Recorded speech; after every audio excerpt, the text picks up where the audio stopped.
were supposed to be my friend. How could you do this to me? Please, just listen. It's not what you think. You always picture your wedding day as the perfect day, don't you? The kind of day where every detail is flawless, every smile genuine, and every moment feels like it was scripted straight out of a movie. For Emma, this day had been her lifelong dream. She had been planning it since she was a little girl, jotting down notes in her notebook about the flowers, the music, the colors, the way she imagined the sunlight hitting the venue just right. This wasn't just a wedding. It was the culmination of years of hope, heartache, and longing for the perfect love story. In the week leading up to the wedding, Emma was practically glowing. Her mornings started with excited anticipation, scrolling through her phone, double-checking every detail. The seating charts were perfect, the floral arrangements were breathtaking, and the catering was flawless, or so she thought. She wanted every guest to be amazed, every moment to be memorable. But beneath her radiance, a subtle unease lingered, like a shadow at the edge of her vision that she couldn't quite place.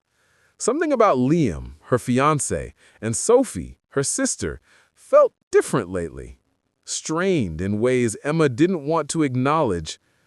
She brushed the feeling aside, telling herself it was just pre-wedding jitters, yet the nagging thought refused to leave her completely. Walking through the grand hall of the venue, Emma imagined guests arriving in their finest attire, cameras flashing, laughter filling the room. She pictured Liam waiting at the altar, his eyes locking with hers, and the moment of pure magic when they would exchange vows. But even in these daydreams, her mind couldn't completely ignore the tension simmering beneath the surface. Conversations at brunches, casual comments from friends, even the way Sophie's name kept coming up, how effortlessly she charmed everyone, how polished and poised she seemed, made Emma feel a pang of something she couldn't quite identify. The phone rang. It was Liam. He sounded happy, of course, but there was an unusual hesitancy in his voice, a subtle distraction, a hesitation she couldn't place. Emma tried to laugh it off, insisting she was overthinking things, yet the tiniest seed of doubt had already been planted. Doubts, Emma realized, had a way of growing quietly, silently, until one day they could overshadow even the brightest moments. Emma's days were a whirlwind of preparations. She reviewed the table settings, made sure the playlist for the reception was perfect, and even practiced walking in her wedding gown to avoid any wardrobe malfunctions. Every detail mattered because she wanted perfection. Every smile had to be genuine, every memory unforgettable. Yet, no matter how meticulously she planned, she couldn't shake the feeling that someone might try to disrupt the delicate balance she had worked so hard to create. And the thought that it could come from Sophie was both absurd and terrifying. During quiet moments alone, Emma would find herself staring out the window, lost in thought. She remembered how close she and Sophie used to be. They had shared secrets, laughter, and dreams of their futures. But in recent months, something had changed. She could sense the subtle shift, the glances exchanged between Sophie and Liam, the way Sophie lingered in conversations longer than necessary, the small smirks that Emma thought were harmless but now seemed like hidden messages. It was enough to make Emma feel a tight knot of anxiety in her stomach. Yet, despite the unease, Emma allowed herself to dream. She imagined walking down the aisle with the sun shining on her face, the soft music swelling as Liam took her hand. She pictured the guests clapping, their faces full of joy and admiration, and herself smiling, feeling that pure, untouchable happiness.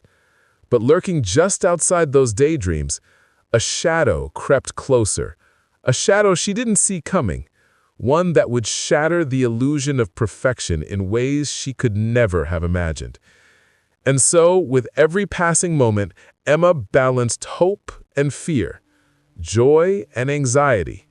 She moved through the days leading up to the wedding with meticulous care, rehearsing her smiles, her steps, her vows. She had no idea that the person she trusted most in the world, the one she had always considered her closest ally, would soon enter her story in a way that would test every ounce of her strength, resilience, and heart. The stage was set. The day was almost here, and Emma, blissfully unaware, was about to face a storm she never saw coming.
Silence hung between them, thick and suffocating.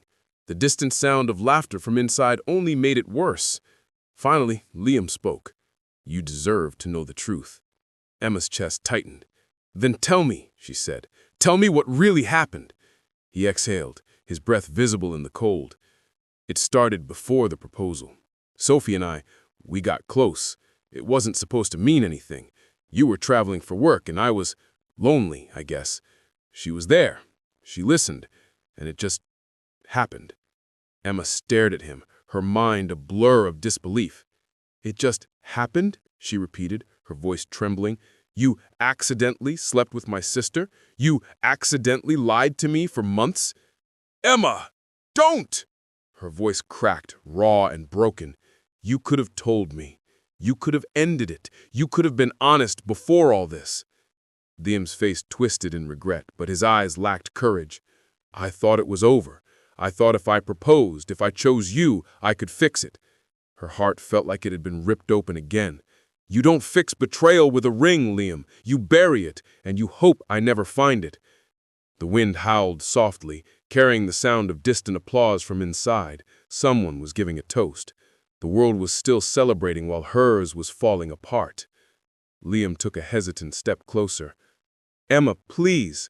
I made a mistake, a terrible one, but I love you. I chose you." She shook her head, tears slipping down her cheeks. "No, you didn't choose me. You chose the lie. You chose convenience. You wanted to keep your guilt hidden, and I was the perfect cover." Liam's voice broke. "I never meant to hurt you." Emma laughed bitterly through the tears. "But you did. You both did. And now I'm supposed to stand up there and smile, pretend like none of this happened?" Her voice dropped to a whisper. "You stole my future, Liam. And Sophie, she stole my peace." He reached out, but Emma stepped back. "Don't," she warned. "Don't touch me. Not tonight." The silence between them was deafening. Only the soft rustle of her dress filled the space. Finally, she took a deep breath and straightened her shoulders. "You know what's ironic?" she said, her tone steady despite the pain. "I used to think betrayal would destroy me, but standing here now, I realize it won't. It's changing me. It's showing me exactly who I am when the fairy tale burns down." Liam opened his mouth, but she didn't give him the chance. Emma turned, walked toward the venue door, and paused only once to say, without looking back, "Enjoy the rest of the night, Liam. It's the last one we'll ever share." She walked inside, past the laughter, past the music, past Sophie, who froze when their eyes met. For the first time, it was Sophie who looked uncertain, as if she finally saw the damage she had caused. Emma didn't stop. She moved through the crowd like a ghost, her white dress trailing behind her like smoke. And as she disappeared down the hallway, one thought pulsed through her mind, strong and clear. This story isn't over, not by a long shot. The party still pulsed behind her. Laughter, music, the clinking of glasses, a cruel soundtrack to a life Emma no longer recognized. Each note felt hollow now, echoing inside her chest like a haunting melody from a dream she'd already lost. She moved through the hallway of the venue, her heels clicking softly on the polished floor, her wedding gown whispering with every step. Every breath, every movement, every sound reminded her that she was walking through the ashes of the fairy tale she had built from scratch. When she reached the dressing room, Emma closed the door behind her and leaned against it, her hands trembling. The muffled music seeped through the walls, slow, romantic, the kind of song couples swayed to. She imagined Liam out there, smiling politely, pretending nothing had happened, maybe even laughing at something Sophie said. The thought sent a sharp pain through her chest, one that radiated all the way to her fingertips. She stared at herself in the mirror. The woman staring back looked unfamiliar, her mascara smudged, her lips trembling, her eyes red from tears she hadn't even realized she was shedding. The reflection of the bride she once was, radiant, hopeful, certain, was gone. In her place stood someone raw, someone broken, someone dangerous. Emma slowly pulled the pins out of her hair, letting it fall freely down her shoulders. She ripped the veil from her head and tossed it onto the floor. It landed softly beside her shoes, a crumpled symbol of everything she had lost. Innocence, trust, the belief that love alone could protect her from betrayal. A quiet knock came at the door. "Emma?" Maya's voice was soft, hesitant. "Hey, can I come in?" Emma hesitated. Then, in a shaky whisper, "Yeah." Maya entered carefully, closing the door behind her. Her smile faded immediately when she saw Emma. The tears, the mess, the weight of heartbreak etched across her face. "Oh my God," she whispered, rushing forward. "What happened?" Emma tried to speak, but her voice broke. "They betrayed me, Maya. Both of them. Liam and Sophie." Maya froze. "Wait, what? Sophie?" Emma nodded, a bitter laugh escaping her lips. "Yeah, my perfect sister, my maid of honor who didn't even show up tonight. You know why? Because she was busy catering the wedding, the same woman who slept with my fiancé." Maya's face hardened. That's insane, Emma. I don't even know what to say." "There's nothing to say," Emma muttered, her voice hollow. "It's done." But even as she said it, she knew it wasn't. The wound was still open, bleeding, alive. Maya sat beside her, wrapping an arm around her shoulder. "You don't deserve this," she said softly. "You're stronger than both of them. You'll walk out of this, Emma. I swear you will." Emma let out a shaky breath. "I don't feel strong. I feel hollow, like everything inside me just burned away." Maya squeezed her hand. "Then let the ashes settle. What rises after that will be stronger than anything you were before." The words hit something deep inside Emma, something small but real, a spark. She lifted her gaze to the mirror again. For a moment, she didn't see the broken bride anymore. She saw someone else, someone harder, someone colder, someone who had survived fire and was still standing. "You know what's crazy?" Emma said after a long pause. "I used to think my wedding day would define the rest of my life. I guess I was right, just not in the way I expected." Maya smiled sadly. "Then make the next chapter yours. Not his, not hers, yours." Emma stood slowly, gathering her strength. She reached for the veil again, but instead of putting it back on, she folded it neatly and set it aside. "I'm done playing the bride," she said quietly. "That version of me doesn't exist anymore." She turned toward the door. The muffled music had changed to a slower, melancholy tune, almost as if the universe itself was aware of the shift inside her. "Emma?"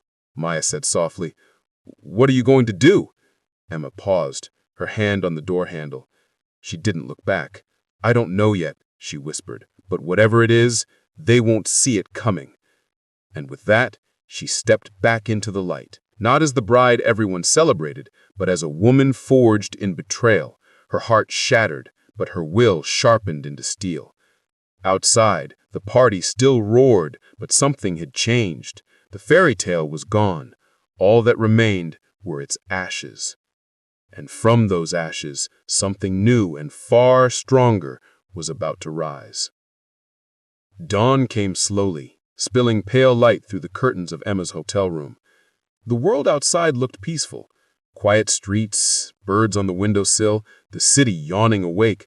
But inside, everything felt hollow. The kind of stillness that follows chaos. The kind of silence that doesn't comfort, only reminds you of everything you've lost. Emma lay in bed, staring at the ceiling, her wedding dress still draped over the chair beside her. The once white fabric now looked dull, lifeless, its sparkle muted by the early gray light. It felt strange, unreal, that less than 12 hours ago she'd been surrounded by people cheering her name, believing she was living her dream. Now, she was just empty. She turned her head toward the nightstand. Her phone buzzed softly, a string of messages she hadn't opened. Calls from her mother, from guests, even from Liam. She didn't touch it. She couldn't. Every message felt like another thread pulling her back into a world she wasn't ready to face. The knock at the door startled her. "Emma, it's me." Maya's voice came through gently. Emma didn't move at first. Then, slowly, she sat up, pulling the blanket around her shoulders like armor. "Come in," she whispered. Maya entered, carrying 2 cups of coffee. "You didn't answer your phone," she said softly, "so I figured I'd check on you." Emma tried to smile, but it came out weak, brittle. "Thanks." Maya sat down beside her, handing her a cup. The steam rose between them, warm and fragrant, the only thing that felt real in that moment. For a while neither of them spoke. The silence wasn't awkward, it was necessary. Words felt too small for the weight of what had happened. Finally Maya broke the quiet. "They're all talking about it," she said gently. "Your mom's losing it, Liam's been calling everyone, and Sophie—" Emma flinched at the name. "What about her?" Maya sighed. "She's gone, packed up and left right after the wedding. No one's seen her since then." Emma stared into her coffee. Her fingers— He almost threw it away. Bills, ads, junk, that's all his mail had been lately. But something about the envelope stopped him. Maybe the paper was heavier. Maybe it was the smell of salt faintly clinging to it. Or maybe it was the silence that came over him the moment he touched it, as if the world itself had paused to watch. Liam tore it open, expecting a business notice or a late payment. Instead, a single sheet slid into his hand. No greeting, no signature. Just a few sentences typed neatly in black ink. "You can bury guilt, but it grows in the dark. You can lie to everyone else. You can even lie to yourself. But one day, the truth knocks on your door, and it doesn't leave." Liam stared at the page. His pulse kicked up in his throat. The words were simple, but they cut deeper than any threat could. The style, the phrasing, it felt familiar. Too familiar. "Emma," he whispered, the sound barely audible. He dropped into a chair, the letter trembling in his hand. For months, he'd convinced himself she was gone, that her silence meant surrender. He'd told friends she was traveling, told coworkers they'd split on good terms. He'd even managed to believe it sometimes. But now the illusion was cracking. He could almost hear her voice again, calm and cold, the way it had been that night outside the wedding hall. "You stole my future, Liam, and Sophie stole my peace." The memory burned. He tried to shake it off. Maybe it wasn't from her. Maybe it was coincidence, a prank, something meaningless. But deep down, he knew. Only one person could write words that sharp, that precise, that alive. He reread the letter again and again until the words blurred. When he finally looked up, the clock on the wall had ticked past midnight. He didn't sleep that night. Across the city, in a small apartment above a quiet street, Sophie was having her own restless night. Her catering uniform hung over the chair by the window, untouched for days. Half-packed suitcases littered the floor. She'd been planning to leave again, another new job, another new town, but something kept her frozen. Everywhere she went, she felt watched. Not by anyone she could see, but by the past itself. Emma's face haunted her dreams. Not the smiling, forgiving sister she once knew, but the one from that last night.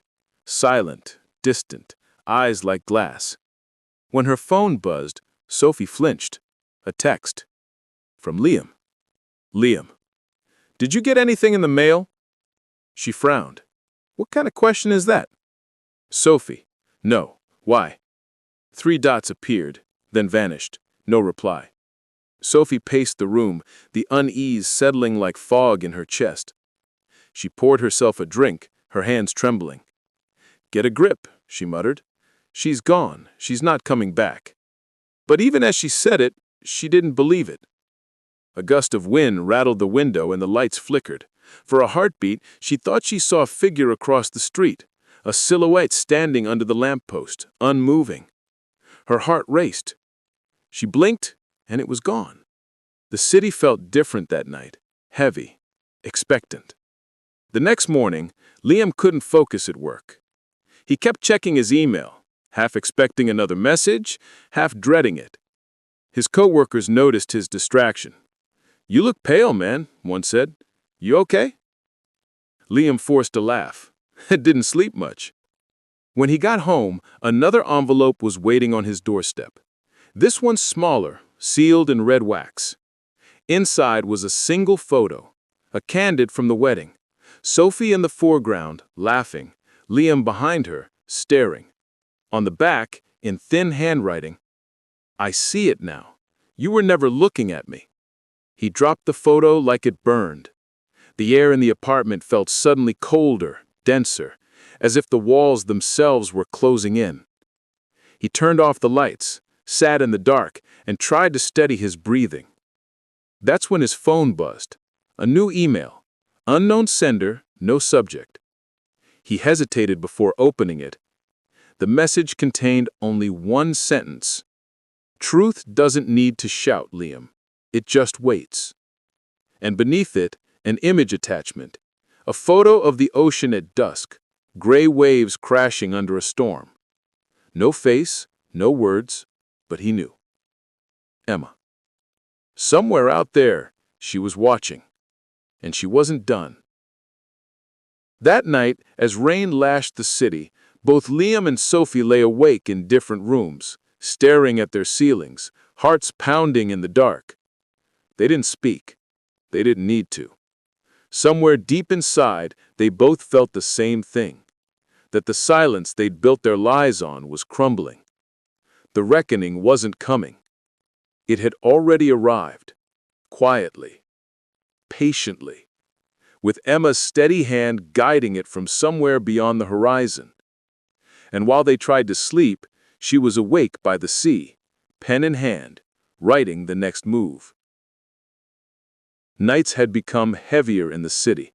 The air felt thicker, the silence sharper. Liam barely slept anymore. Every creak of the apartment made him jump. Every buzz of his phone tightened his chest. He told himself it was paranoia, stress, guilt, exhaustion. But deep down, he knew better.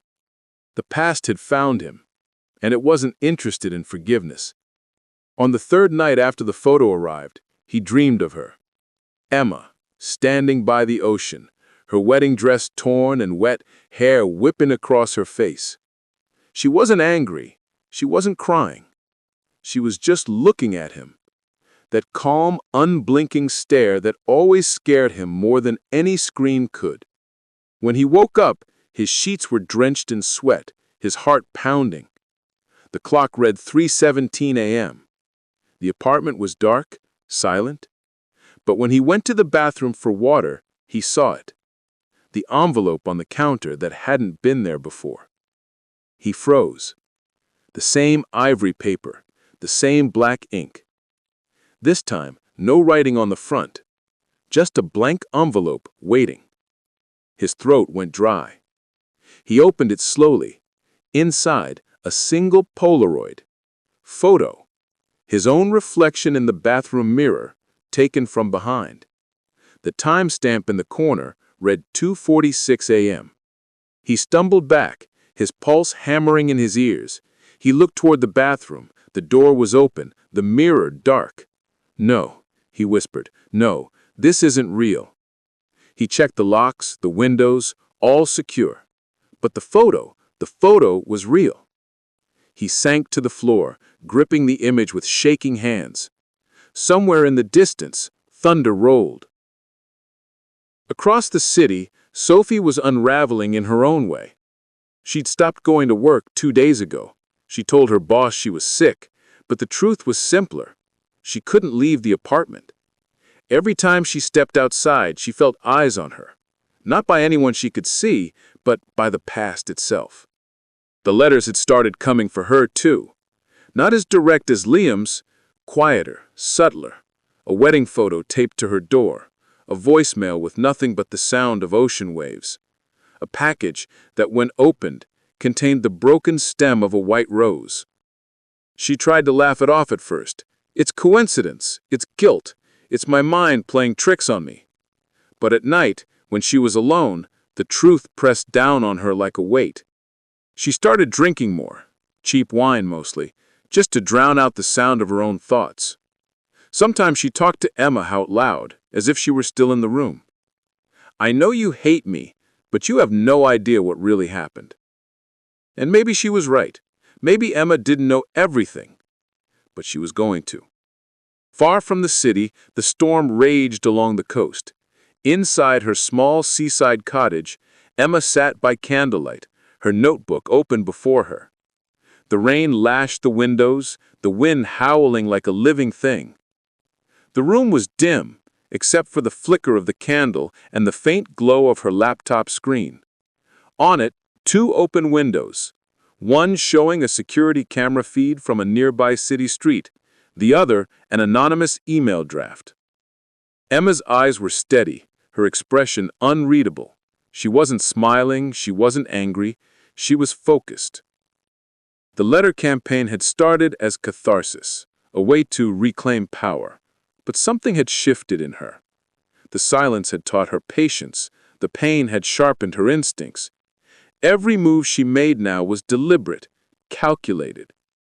She read the latest response from Liam, a desperate, rambling message sent to the fake account she had created.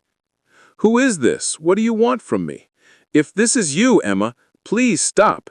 I can't sleep, I can't work, I can't breathe."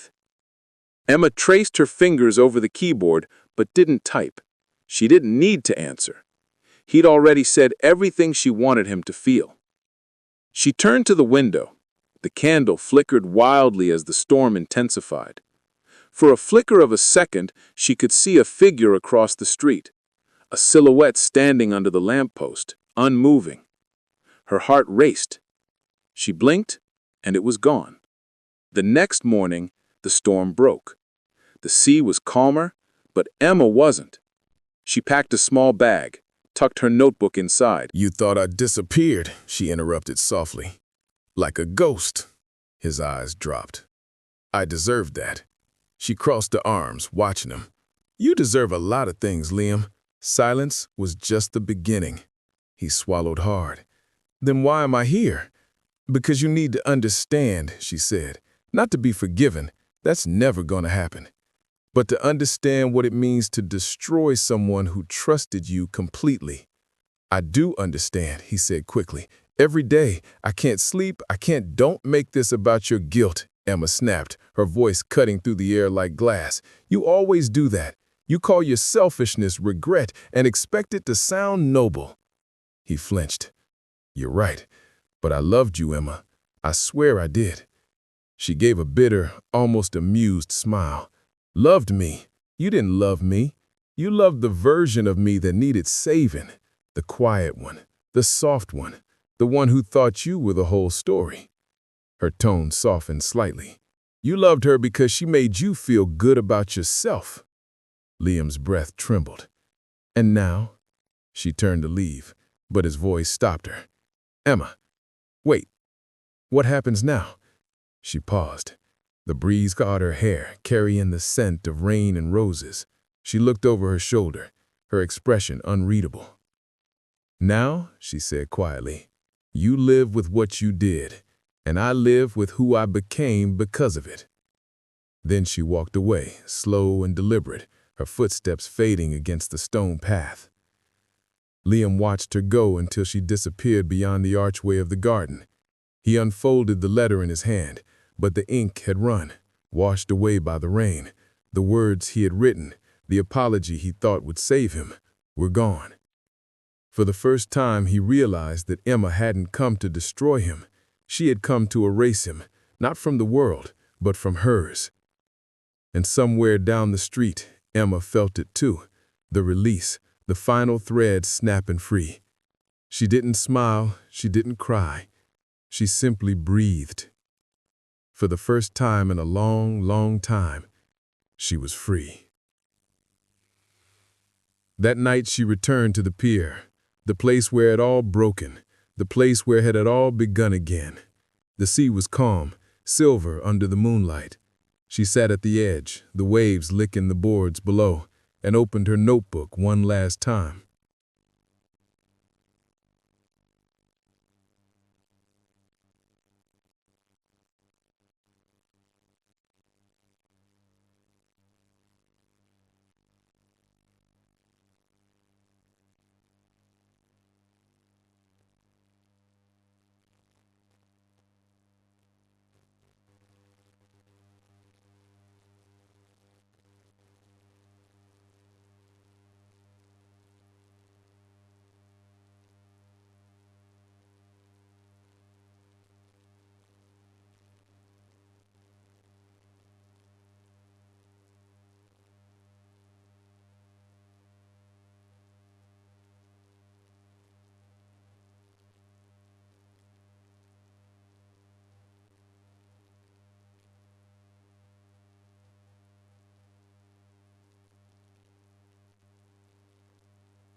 Someone was watching. Someone knew. And as she whispered her sister's name into the dark, she understood something chilling. Sophie's disappearance hadn't been the end of the story. It was the beginning of someone else's game. The next day, the sea was unnervingly still. No wind, no sound, just a mirror of gray stretching endlessly. Emma stood at the window of her cottage, watching it.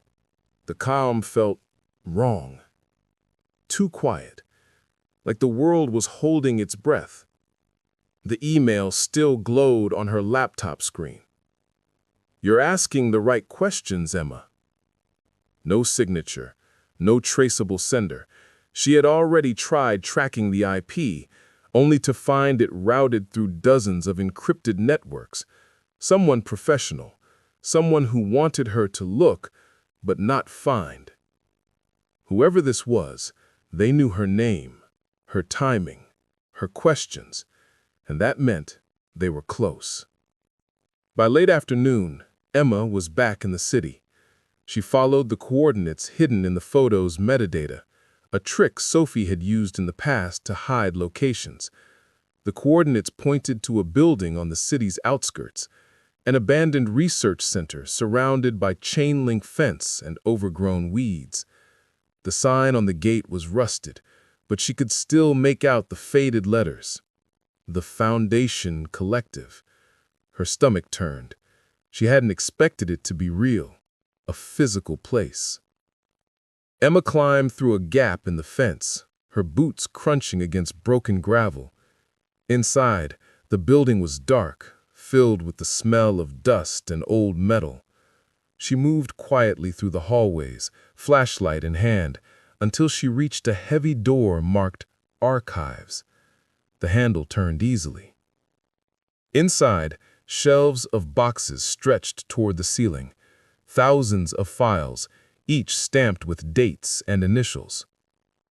She stopped when she saw her own name, Harper, Emma. File 27A.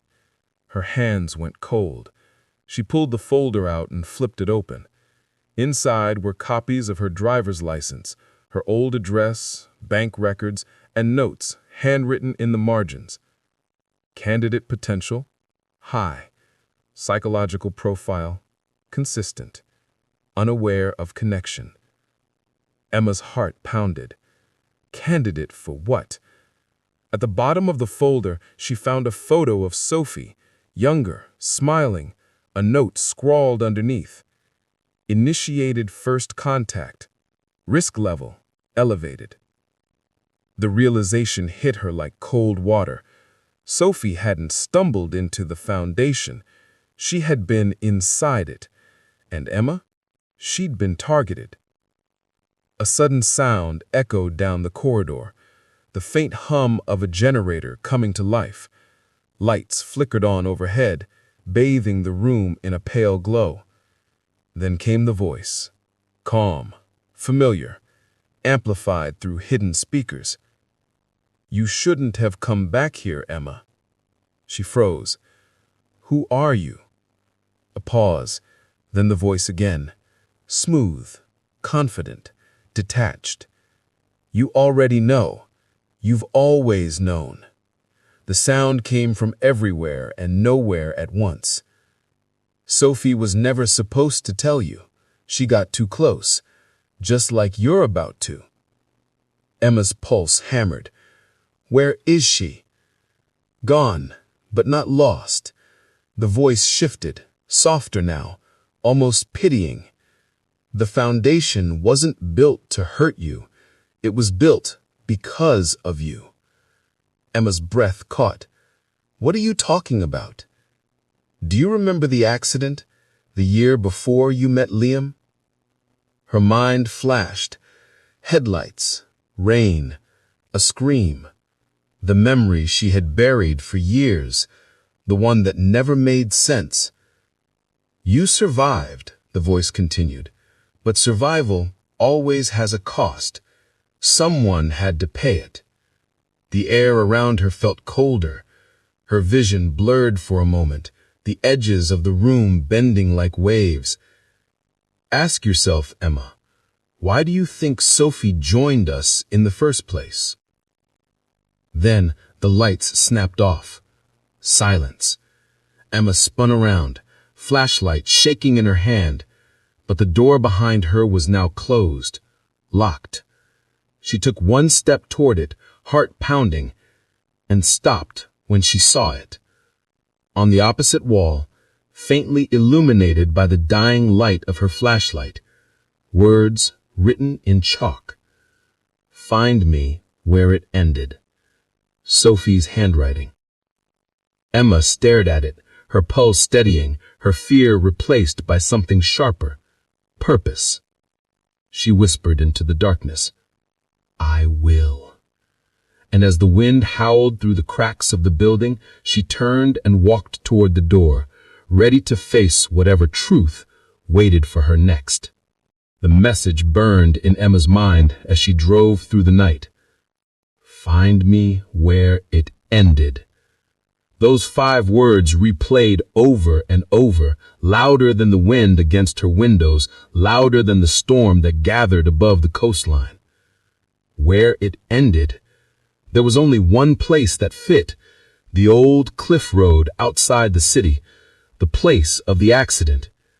The memory had always been fractured, more feeling than image. Headlights cutting through rain, a screech of tires, Sophie's scream, and then nothing but water. She had woken in the hospital, alive, but missing hours from her memory. The police had called it a single-car accident. No other witnesses, no other vehicle. Until now. The road was empty when she arrived, the ocean roaring below the cliffs. Lightning flashed across the sky, illuminating the rusted guardrail and the jagged rocks beneath. Emma stepped out of the car, the wind tearing at her coat.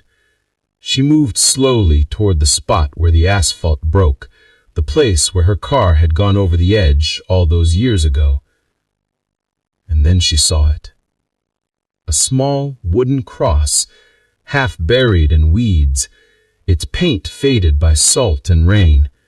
Hanging from it, the same cracked seashell bracelet she'd found on the pier. Her heart stopped. Someone had been here recently. The ground was disturbed, the dirt freshly turned.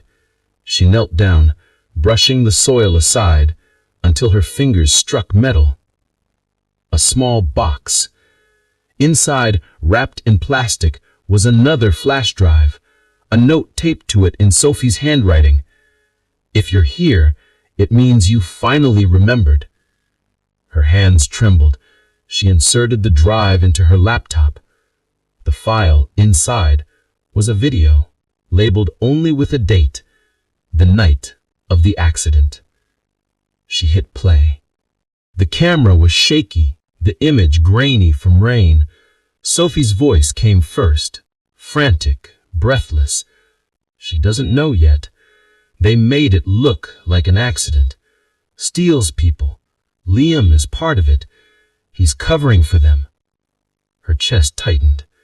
She could see herself in the background, unconscious, trapped in the driver's seat of a wrecked car, rain pouring down. Sophie turned the camera toward herself, her eyes wild. If you ever see this, Em, it wasn't your fault. You were never supposed to survive. You were the test. I tried to stop them. Please forgive me. The video cut out. For a long moment, Emma sat frozen, the wind screaming outside. Then it hit her. The truth she'd been chasing all along wasn't about betrayal or love or revenge. It was about survival. She wasn't a bystander in the Foundation's plans. She was their creation, the proof that whatever they were experimenting with had worked. And Sophie had tried to save her. Thunder cracked above, and Emma stood, her face pale but resolute. The fear was gone now, replaced by clarity, cold, sharp, unstoppable. She whispered to the storm, "You used me. Lightning flashed, illuminating the ocean below, wild, furious, alive. Then she looked back at the cross, at the bracelet swaying in the wind. She and that Xinhuan Liang. And now, I'll finish what Sophie started. She turned toward her car, the flash drive clutched tight in her hand. The next step was clear. The foundation hadn't erased her. They'd awakened her. And as she drove into the storm, her reflection in the rearview mirror was no longer the woman who had once been broken. It was the woman they had created, and the one who would bring them down. The storm didn't stop. It followed Emma into the city, lightning flashing through glass towers, wind howling through empty streets,